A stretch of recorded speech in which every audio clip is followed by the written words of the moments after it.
What I am about to tell you is something I spent 15 years on the other side, desperately hoping no one would ever find out.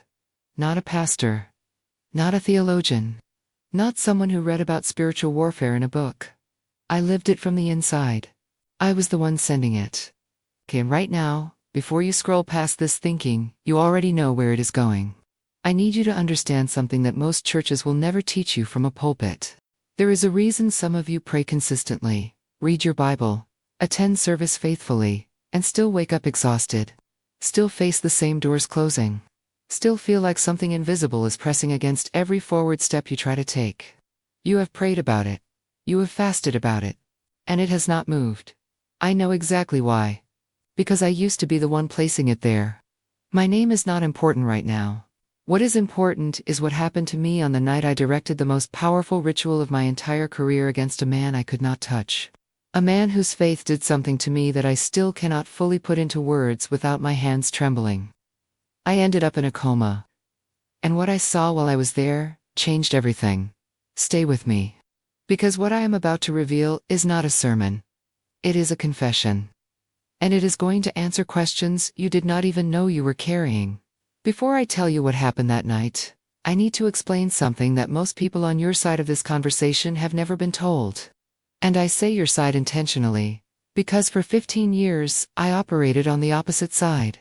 I was a practitioner. A serious one. People traveled hours to find me. And part of my work, the part I am most ashamed of, involved studying targets. Yes, studying them. When someone came to me, wanting to affect the life of another person, the first thing I would do is look for openings. Not physical ones, spiritual ones.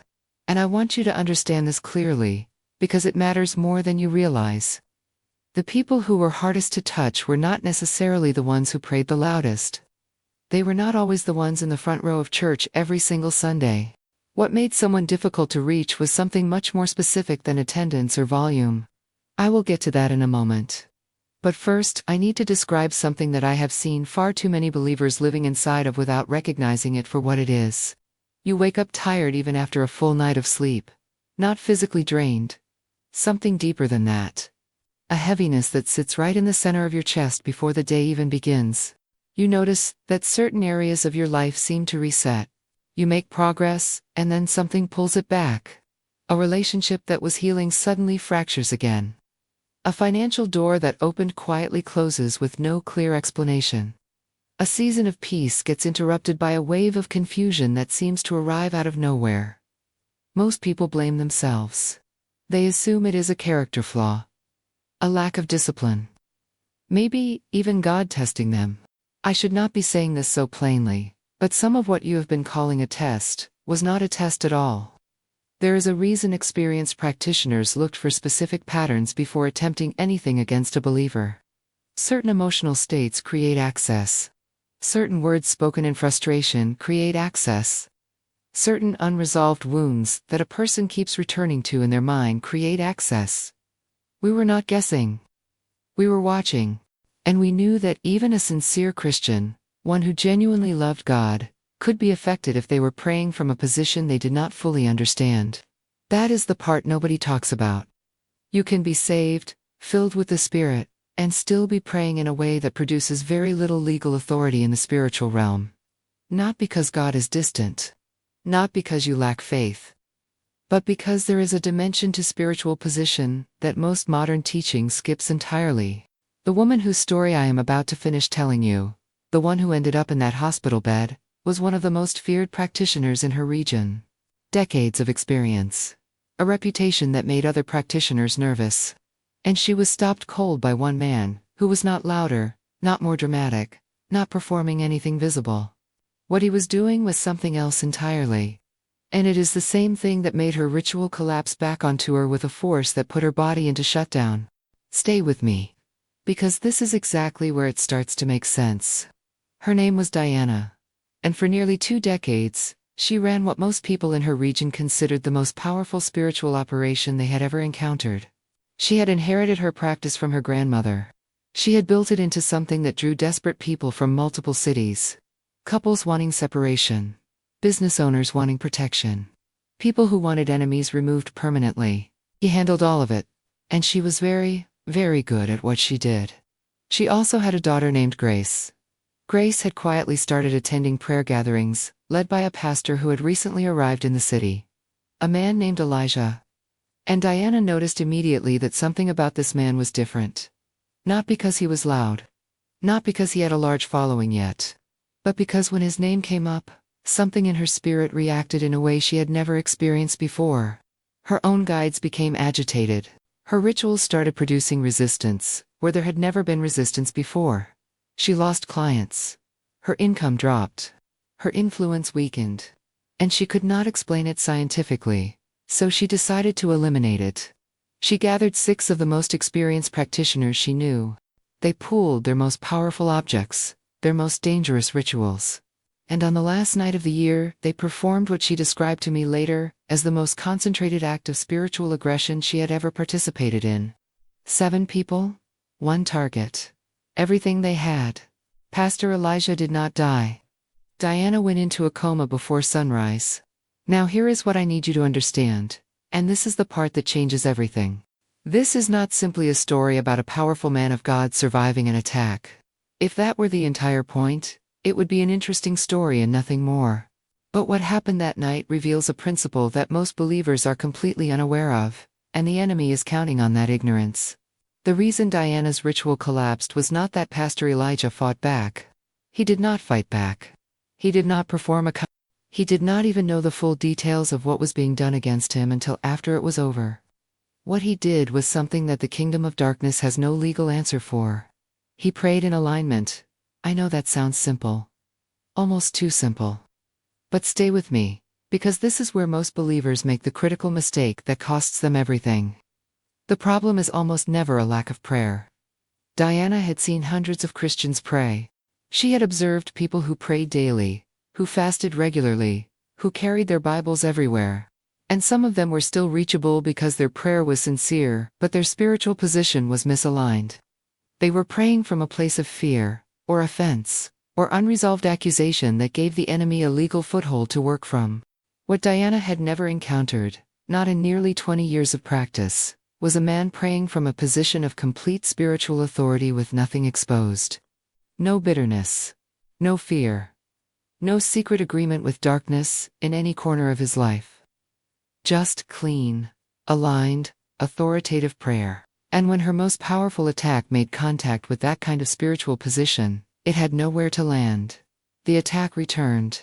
This is the principle most churches never explain clearly enough. The enemy does not fear loud Christianity. He does not fear emotional Christianity. What he fears is legal Christianity. A believer who understands their position. Who has closed the doors that accusations are built on. Who prays not from desperation, but from established authority. That specific combination is something the kingdom of darkness genuinely cannot penetrate. But here is what I have to tell you next. Because most people who hear this immediately assume they are already doing it. And that assumption is exactly where the gap lives. There is something Pastor Elijah carried that almost no one around him recognized for what it was. And it is available to every single person watching this right now. But there is a condition attached to it that Diana saw firsthand from the inside. This is where it changes. What Diana observed in Pastor Elijah was not a technique. It was not a method she could study, reverse engineer, or neutralize.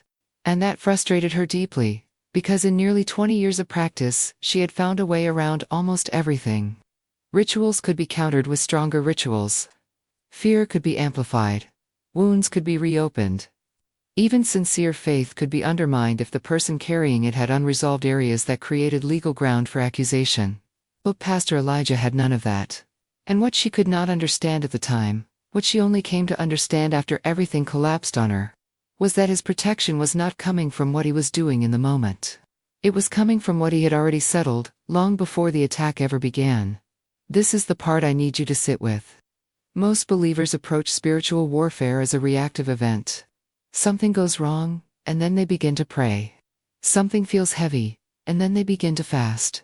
An attack becomes visible, and then they reach for their authority. And while none of that is wrong, it reveals a misunderstanding about how spiritual covering actually works. The covering that stopped Diana's ritual cold was not activated the night of the attack. It had been built slowly, quietly, through a life that had systematically removed every open accusation the enemy could legally use. No unconfessed agreement with darkness. No harbor for bitterness that had been spiritually weaponized against him by others. No fear being secretly fed in private while faith was being performed in public. Every door that could be used as an entry point had been closed. Not perfectly, because no human being is perfect, but intentionally, consistently, with genuine accountability before God. That kind of life does not just produce peace. It produces a spiritual environment that is legally hostile to darkness. I should not be explaining this in these exact terms, but the truth is that the enemy operates through legal access. He is not simply unleashed at random against whoever he chooses. There is a framework, a spiritual order that even the kingdom of darkness has to operate within. And when a believer understands that framework and walks in alignment with it, they do not just become harder to attack.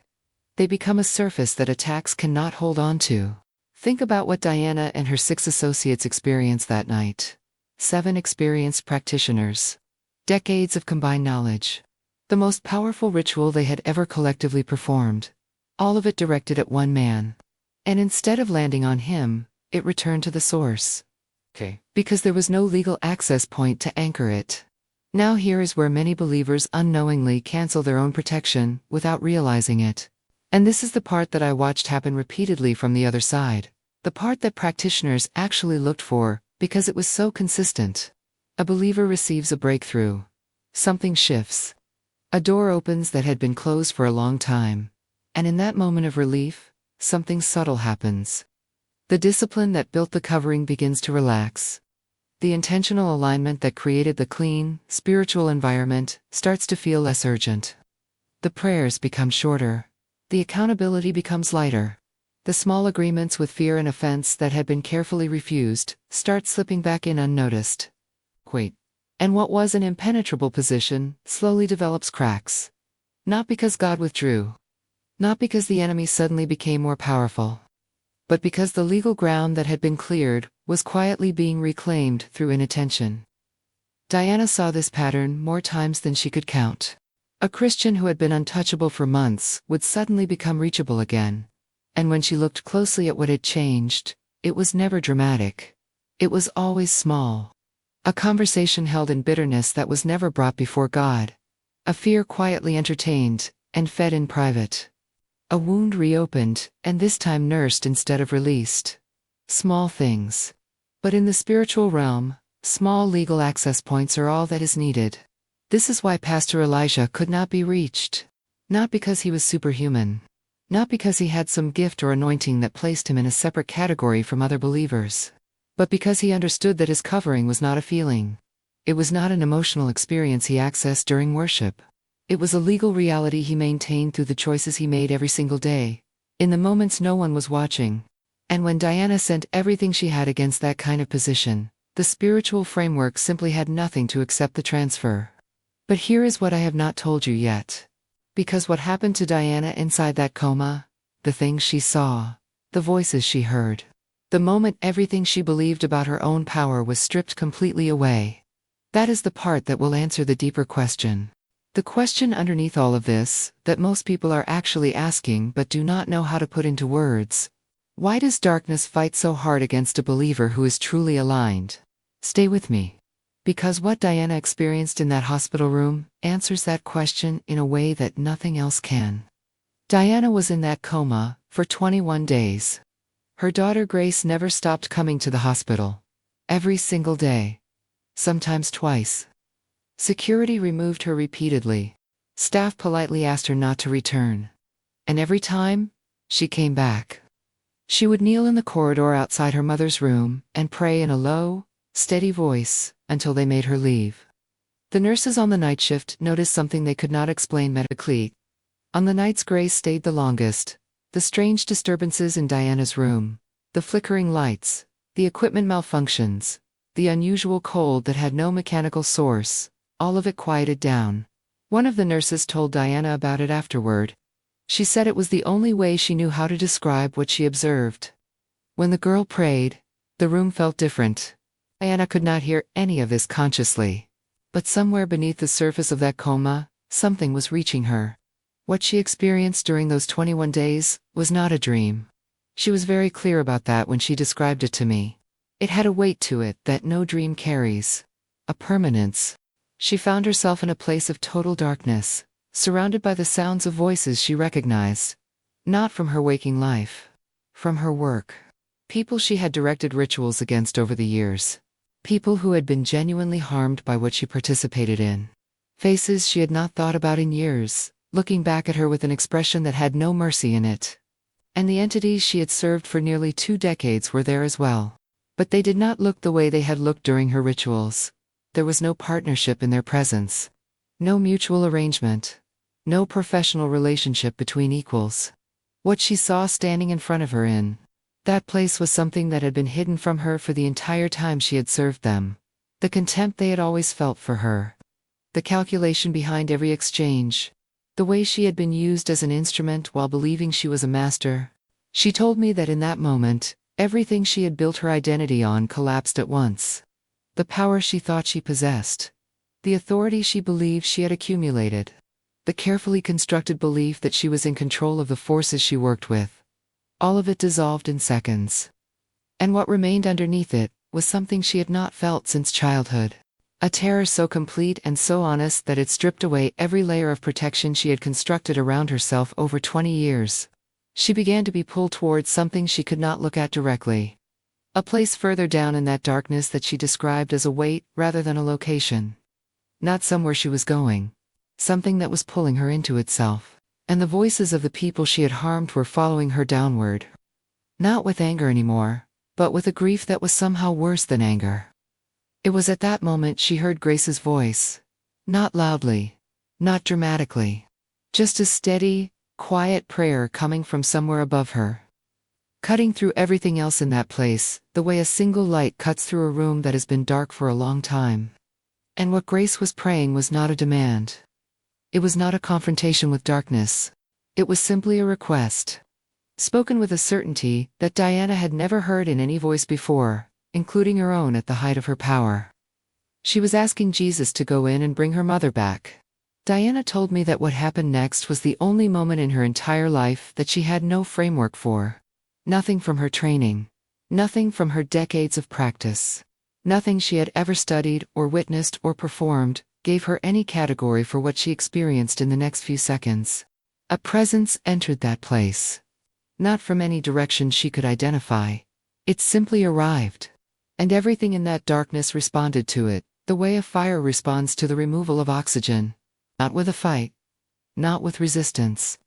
With immediate, involuntary retreat. The entities that had been pulling her downward released her without hesitation. She described the presence as the most authoritative thing she had ever encountered.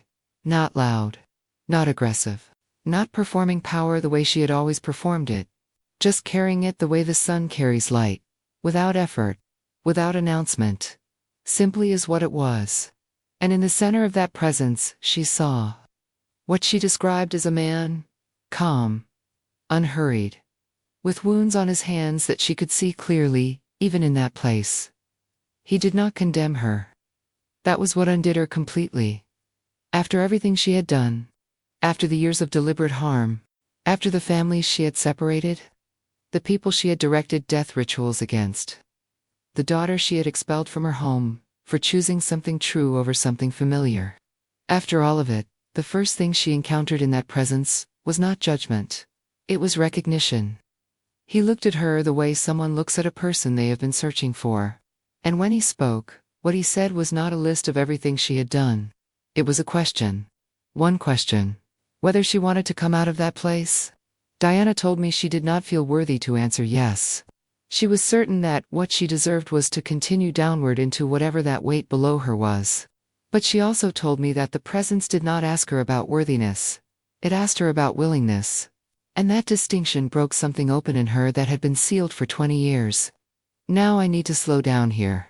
Because this is the part of Diana's story that most people hear and immediately think is the ending. The dramatic moment of rescue. The miraculous turnaround. The satisfying conclusion to a dark story. And I understand why it feels that way. But if you stop here, you will miss the most important thing Diana learned. The things she wishes someone had told her the moment she opened her eyes in that hospital room. Because what came after the awakening was its own battle. And it was one she was not prepared for.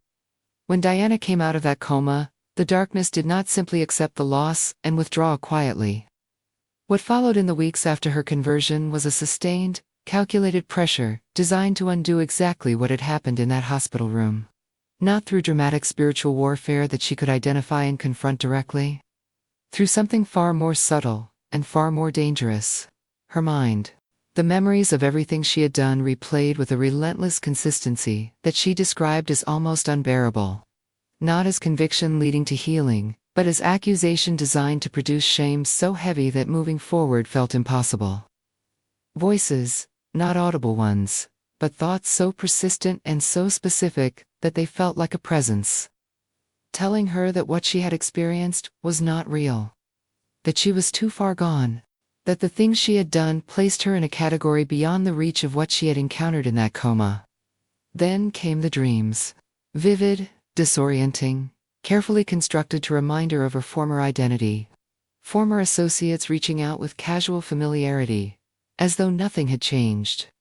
Small moments in her daily life that seemed to carry an invitation back toward the familiar. A feeling of being watched that she recognized from her years of practice, but now experienced from the other side. And here is what Diana told me was the most dangerous part of all of it. None of it announced itself as an attack. It arrived looking like doubt. Looking like realism. Looking like the reasonable conclusion that perhaps she had been emotional in that hospital room, and the daylight truth was more complicated. This is what the enemy does after a significant loss. He does not retreat or recalibrates. He looks for the gap between the moment of encounter and the establishment of new roots. And if a believer does not understand that the period immediately following a breakthrough is one of the highest risk seasons they will face, they can lose ground they do not even realize they are losing. Diana survived that season because grace never left. Because Pastor Elijah walked alongside her with patience that she told me she did not deserve. Because she learned, slowly, and with great difficulty, that maintaining what had been given to her in that coma required the same daily intentionality that had made Pastor Elijah untouchable in the first place. Not spiritual obsession. Not constant warfare focus. Not a life organized around the enemy's activity. Just consistent alignment. Closed doors kept closed. Authority maintained through daily choices that had nothing to do with how she felt, and everything to do with what she had settled as true. That is the thing darkness fears most. Not the moment of dramatic encounter. Not the powerful testimony shared from a stage. The quiet, persistent, unspectacular daily life of a believer who has decided that alignment is not a season, but a permanent address. Stay with me. Because there is one more thing Diana told me that I have not shared yet. Something she saw during those 21 days, that she says changed the way she understood. Everything she had ever believed about power, about protection. And about what is actually happening in the unseen realm right now, on behalf of every person watching this. What Diana saw during those 21 days that she has never been able to fully describe in words was not just the darkness. It was also what was standing at the boundary of it. She told me that surrounding the place where she was being held, at every edge of that darkness, there were presences she could not look at directly. Not because they were terrifying. Because they were too bright. Too vast. Too completely other than anything she had encountered in 2 decades of working with the unseen realm. And what struck her most, what she kept returning to every time she tried to describe it, was that they were not there because of anything dramatic. They were not in the position of soldiers responding to a crisis. They were simply there. Stationed. Present. As though their assignment had never been in question for a single moment. She said it looked like they had been there the entire time. Not just during the attack. Not just during the coma. The entire time. Through every ritual she had directed against Pastor Elijah. Through every attempt to undermine his work in that city. Through every gathering of practitioners who had pooled their most dangerous resources against one man. Those presences had been at the boundary the entire time. And nothing that Diana or anyone with her had done had moved them even slightly. She wept when she told me that. Not from fear. From the weight of realizing how completely she had misunderstood the nature of what she was dealing with. She had spent 20 years believing that power was something you accumulated. Something you wielded. something you could build into a force strong enough to overcome anything. And in 21 days, she learned that the protection surrounding a truly aligned believer was not something that person generated.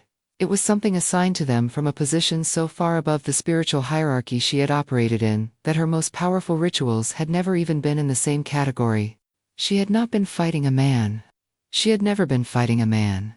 And that understanding, more than anything else, was what made her conversion impossible to reverse.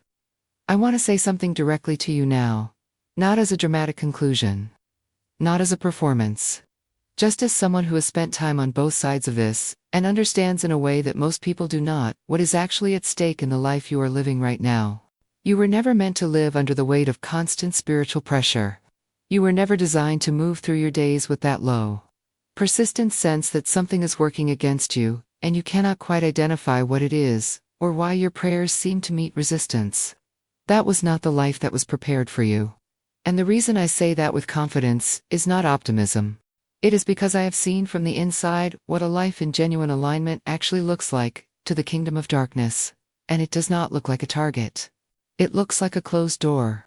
The believers who live that way are not necessarily the most vocal ones. They are not always the ones with the most visible ministry or the largest platform. What they share is something much quieter and much more durable than visibility. They have settled something internally that cannot be unsettled by external pressure. They know who they are in a way that does not require constant reassurance.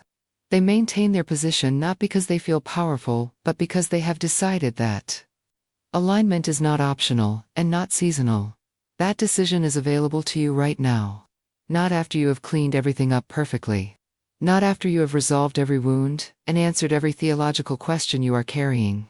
Right now, exactly as you are, the same position that made Pastor Elijah untouchable on that New Year's Eve is accessible to you. Because it was never about his personal strength. It was about his daily willingness to remain submitted to an authority that no ritual, no gathered practitioner, no combined spiritual aggression of any kind has ever successfully overcome. The heaven that covered him covers you. The same presence that stood at the boundary of that darkness while Diana was being pulled downward is the same presence assigned to every believer who walks in genuine alignment. That is not poetry. That is a spiritual reality that Diana watched with her own eyes from the inside of the kingdom that feared it most. What you do with that reality is your decision. But I want to leave you with the last thing Diana said to me when she finished telling me her story. She was quiet for a long moment after she finished. And then she said something that I have not been able to stop thinking about since. She said, "The most dangerous thing I ever did in 20 years of practice was not any ritual. It was convincing people that the protection they already carried was weaker than what I was offering.